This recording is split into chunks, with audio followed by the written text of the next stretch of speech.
if I could do it all over again, honestly, I would probably have done it sooner. And I'm going to start this out sounding like a broken record because I've said this in previous videos, but when you're 80% of yourself to a company and only 20% to yourself, the growth is so slow. Not to mention when I was working 9 to 5, I would be tired at night when I got off, and it was even harder to give that time to pursue my passions. And honestly, I reflected on that exact thing today. Today was a Monday. Typically, people are at their 9 to 5 jobs. I am now self-employed, so today I was working for myself. And I woke up and I worked for like 4 hours this morning and got basically everything that I needed to get done.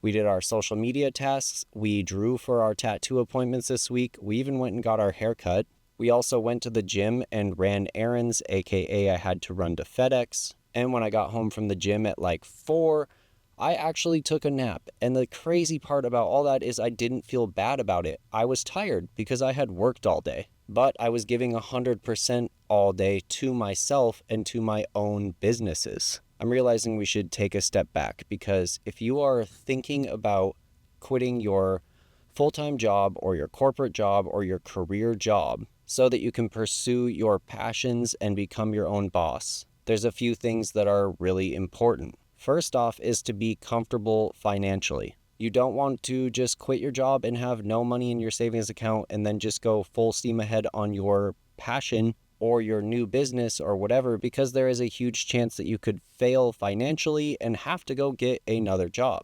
So I'm going to talk about everything that I did to set myself up so that when I left my full-time job, I was already off and running with income from my passions, from my new jobs, from my self-made jobs as what for me is literally an LLC. So almost 2 years at least prior to leaving my job, I started pursuing my passions with as much expendable time that I had.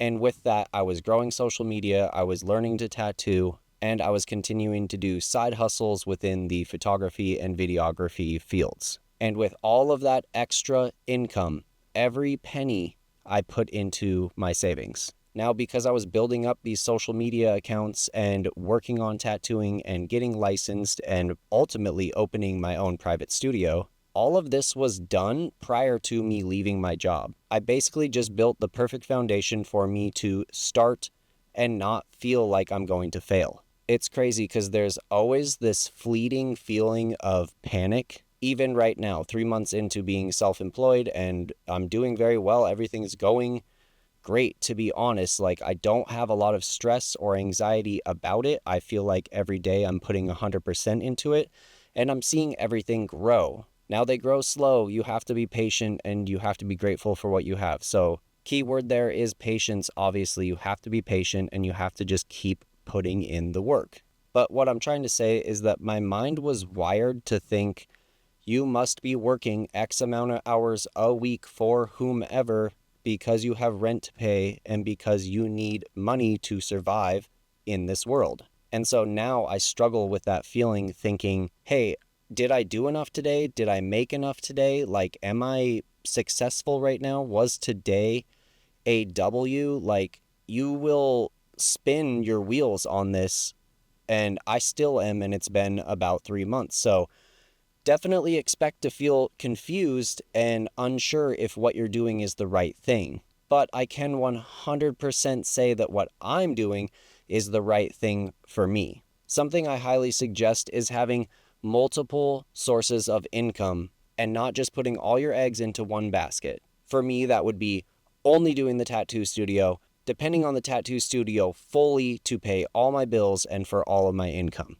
But as a tattoo artist, I quickly realized I'm not going to be booked up 5 to 6 days a week every single week. It just doesn't happen, at least not for me yet. But if you've watched any of my other videos, you know that I have a background in film and photography. So I started another small business, and I'm doing family portraits, senior photos, weddings, etc. I'm doing a photography company alongside the tattoo studio. So specifically this week, I have 4 tattoos booked and 1 day off. So on that 1 day off, I reached out to one of the clients who wanted a photo shoot for their family, and I booked them on that day off. So now I'm working 5 days this week, doing 2 separate gigs, but oddly enough, bringing in the same amount of money I did working my 9 to 5. But instead of working for someone else, I'm working for myself and I'm my own boss now. Also, if you're watching this video, you know that I do social media and I use that as another source of income. The months are very random and the rate of pay varies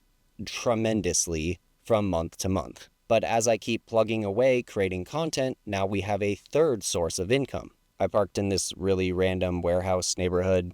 There's nothing going on around here. Somehow, there's a lady walking her dog by, and I have this key light set up here, and she's looking right in the window at me and wondering, what is this person doing? Anyways, let's see if I can regain my train of thought. I know we were on the multiple sources of income section of this discussion, which does segue into another point that I wanted to bring up. And this honestly might be the most important message that I really wanted to convey in this video. And that is that every day that I'm now working for myself does not feel like I'm working. And I think that ties into the psychological aspect that I was talking about, which is really hard to grasp. Because in the eyes of the world or what we're taught to think about working, there's a part of me that feels like I'm not working because I'm not doing the generic thing of going to a 9 to 5 job every day for a paycheck. And now it all weighs on my shoulders. So besides that small mental battle that I think everyone probably goes through, it's just a bit of panic and it's a bit of anxiety, but I think they are healthy levels of those feelings because I think that they just motivate you a little more to keep going. I will say though, I've never ever felt more happy and content with my life than I do right now. Nor have I felt more proud of myself for basically living outside of the box or coloring outside of the lines. I know it's corny and it's cliche, but like a lot of people will not take this leap, and a lot of people do not have the confidence and faith in themselves to make this happen. So I basically just wanted to record this video and share my thoughts because not only will this be amazing for me to look back on and know why I'm doing this one day when the panic does set in inevitably again, but also possibly to encourage you if you're at the point where you're thinking, hey, this is not the life for me. I want to pursue things that I'm passionate about, and I want to turn them into a career that's going to pay my bills and allow me to live comfortably. Also with that, you just have to understand that it's going to be a slow burn, and I'm speaking from experience here. But if you go into it understanding that it's going to be a slow burn and remain calm, but also be persistent and be consistent. And if every day you put in that work, I guarantee you when you look back on where you are today, a year from now, you'll be shocked to see how well that actually worked out. And again, I can say this all from experience because I'm living it firsthand right now. When I first started my social media accounts, when I first started my tattoo journey, and when I first opened the tattoo studio, they basically made no money. And I had very minimal clients hitting me up for tattoo appointments. But as one new client came in and left with a tattoo of mine on them and took it into the streets, they were a walking billboard for me. Someone would see that tattoo, and now I have another client.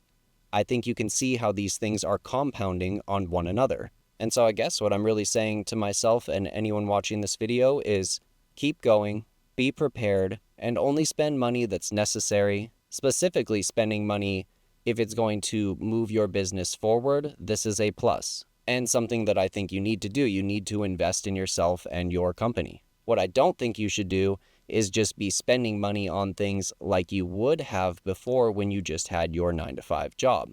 Because there's really no guarantee that every month your income is going to be the same. If you're tired of working for someone else and you want to pursue your dreams and your passions and make them a reality, it's okay to be delusional and picture yourself there right now. It's weird to say that, but realistically, when I was learning to tattoo, I almost felt like I'll never be good enough, I can't do this. But as I documented my journey, I realized, why am I self-sabotaging myself and telling myself that I can't be something that I want to be? And in that instance, I decided I am a tattoo artist.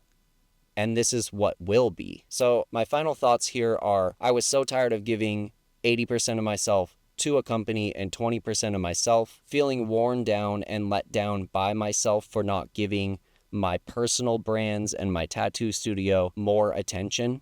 But there's only so much time in the day. And realistically, time is the only thing in this life that you can't get more of. You can always get more money. You can always get more cars. You can always get more of anything else in this life besides time. And if you're anything like me, I wanted to spend my time doing something that made me feel whole and proud and more happy and just all around more happy.